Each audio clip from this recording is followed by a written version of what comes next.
Бұл жасқа келгенше жақсы өткіздік пе, жаман өткіздік пе? Әйтеуір бір талай өмірімізді өткіздік. Алыстық, жұлыстық, айтыстық, тартыстық. Әурешілікті көре-көре келдік. Енді жер ортасы жасқа келдік.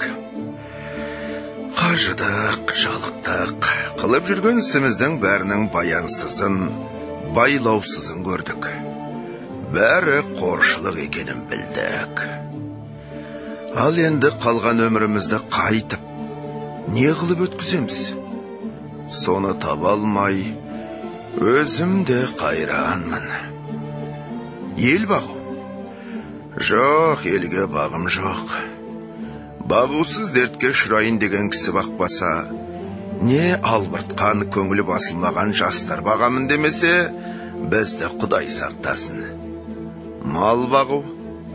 Жоқ, баға алмайым. Балалар өздеріне керегінше өздері бағар. Енді қартайғанда қызығың өзің түгел көре алмайтұғын, ұры салым тілемсектердің азығын бағып берем деп, қалған аз ғана өмірімді қорғылар жайым жоқ. Ғылым бағу? Ғылым бағарға да ғылым сөзін сөйлер адам жоқ. Білгеніңді кімге үйретерсің? Білмегеніңді кімден сұрарсың? Елсіз күнсізде кездемені шайып салып, қолына кезін алып отырғанның не пайдасы бар? Мұңдасып шер тарқатысар кісі болмаған соң, ғылым өзі бір тез қартайтатығын күйек. Софылық қылып дін бағу? Жоқ, ол да болмайды, ол да болмайды. Оған да тыныштық керек.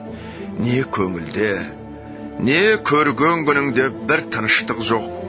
Осы жерде не қылған софылық? Балаларды бағу?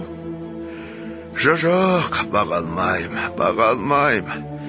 Бағар едім, қалайша бағудың мәнісін де білмейм. Не болсын деп бағам? Қай елге қосайын? Қай қарекетке қосайын? Балаларымның өзіне ілгері өмірінің, білімінің пайдасын тыныштықпен көрерлік орын тапқаным жоқ. Қайда бар? Не қыл дерімді біле алмай отырмын. Не бол деп бағам? Оны да ермек қыла алмадым. Ақыры ойладым, осы ойыма келген нәрселерді қағазға жаза берейін. Ақ қағаз бен қара сияны ермек қылайын.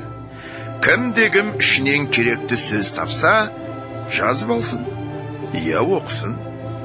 Керегі жоқ десе, өз сөзім өзімдікі дедім де, ақыры осыған байладым.